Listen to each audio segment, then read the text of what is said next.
नमस्कार। काव्य स्पिरिचुअल ज्ञान चैनल में आप सभी का स्वागत है। राधा एक गांव के गरीब परिवार में पैदा हुई। उसके माता पिता गांव में मजदूरी किया करते थे।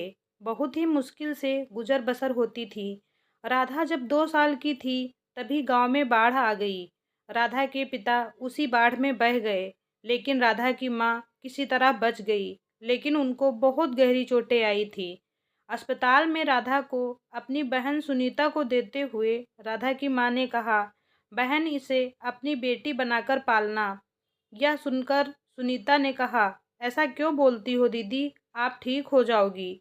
यह सुनकर राधा की माँ के आंखों से आंसू बहने लगे और कुछ ही देर में उन्होंने अपने प्राण त्याग दिए। सुनीता ने अपने पति मोहन की मदद से किसी तरह राधा की माँ का अंतिम संस्कार किया और फिर वह राधा को लेकर शहर चली आई। शहर में उनका छोटा सा फ्लैट था जो किराए पर था। मोहन उसी शहर में एक छोटी सी नौकरी करके अपना गुजर बसर करते थे। लेकिन अब राधा के आने के बाद खर्च और बढ़ गया था। 2 साल की बच्ची को पालना भी आसान नहीं था। मोहन को यह सब पसंद नहीं आ रहा था। सुनीता किसी तरह राधा को पाल रही थी। एक दिन सुनीता अपने पड़ोस में रहने वाली सहेली सुजाता से बात कर रही थी। बहन, समझ नहीं आ रहा क्या करूं। इनकी थोड़ी सी तनख्वाह में हमारा ही गुजारा बहुत मुश्किल से होता है। अब राधा के आ जाने से बहुत परेशानी हो रही है। सुजाता ने कहा, एक काम कर, इसे किसी अनाथ आश्रम में छोड़ दे, वहां अपने आप पल जाएगी। सुनीता बोली, यह क्या कह रही है तू? मेरी बहन की अमानत है। मेरा अपना बच्चा होता तो क्या मैं उसे अनाथ आश्रम में छोड़ देती? यह सुनकर सुजाता ने कहा, मुझे माफ कर देना, पता नहीं मैं भी क्या बोल गई। एक काम कर, मैं इसे कुछ घंटे संभाल लूंगी, तू कोई काम ढूंढ ले। मेरा मतलब कुछ घरों में काम करना शुरू कर दे।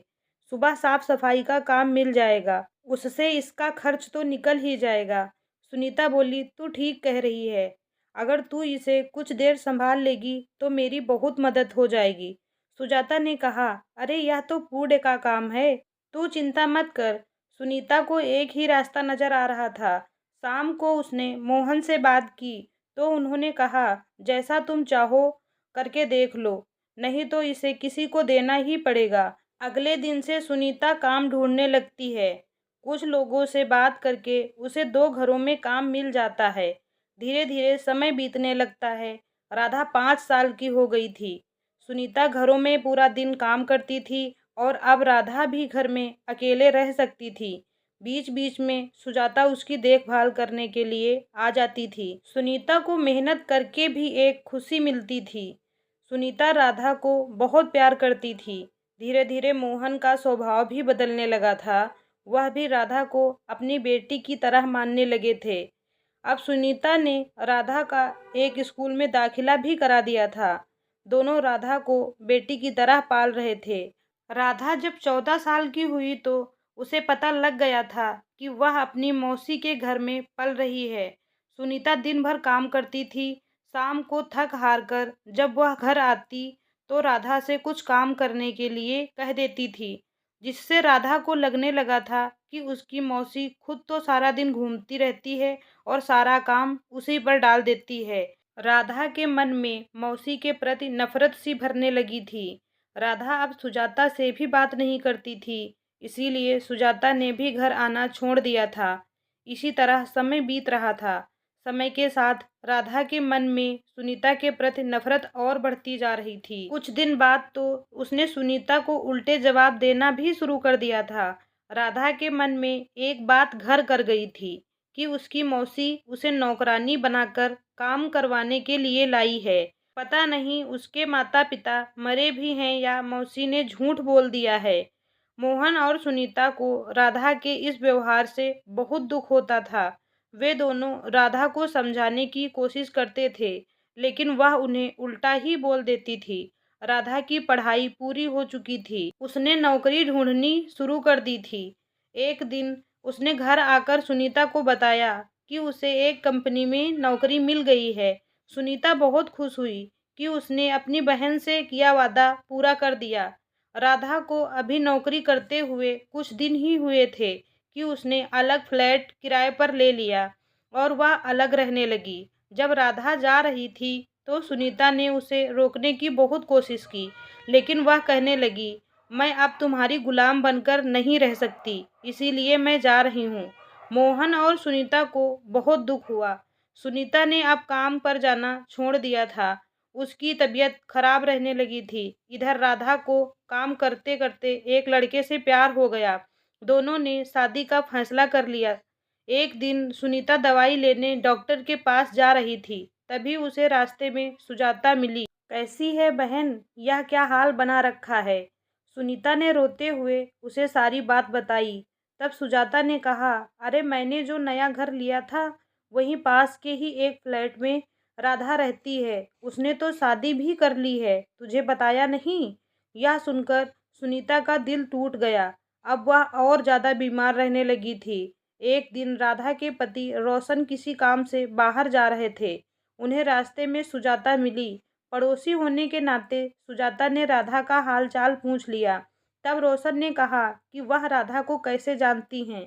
सुजाता ने रोशन को सारी बात बताई कि कैसे सुनीता ने राधा को पाल पोस कर बड़ा किया है। यह सुनकर रोशन को बहुत दुख हुआ, क्योंकि उसे इस बारे में कुछ नहीं पता था। रोशन ने राधा से घर जाकर इस बारे में पूछा, राधा तुम्हारे माता पिता इसी शहर में रहते हैं? तुमने बताया नहीं? राधा कहती है, आपको कैसे पता चला? वैसे वह मेरी मौसी हैं, जिन्होंने आज तक यह नहीं बताया कि मेरे माता पिता कहाँ हैं। बस वह मुझे नौकरानी बनाकर रखना चाहती थी। तब रोशन ने कहा, कोई भी मालकिन अपनी नौकरानी से बिछड़ने के गम में मरने जैसी हालत में नहीं पहुंच जाती। वह तुमसे बिछड़ने का दुख सहन नहीं कर पा रही हैं। तुम्हें उनसे माफी मांगनी चाहिए। यह बात सुनकर राधा ने कहा, यह फिर कोई नई चाल होगी मौसी की। तब रोशन ने कहा, अगर वह उस समय तुम्हें नहीं पालती तो शायद आज तुम जिंदा भी नहीं होती। रोशन की बात सुनकर राधा को अपने किए पर पछतावा होने लगा। उसने मौसी से जाकर मिलने की सोची। 2 दिन बाद जब राधा अपने पति रोशन के साथ मौसी से मिलने गई तो वहां जाकर पता चला कि 2 दिन पहले ही सुनीता इस दुनिया को छोड़कर चली गई। राधा उसकी फोटो के सामने फूट फूट कर रोने लगी। मोहन ने राधा को संभालते हुए कहा, बेटी वापस आने में बहुत देर कर दी तुमने।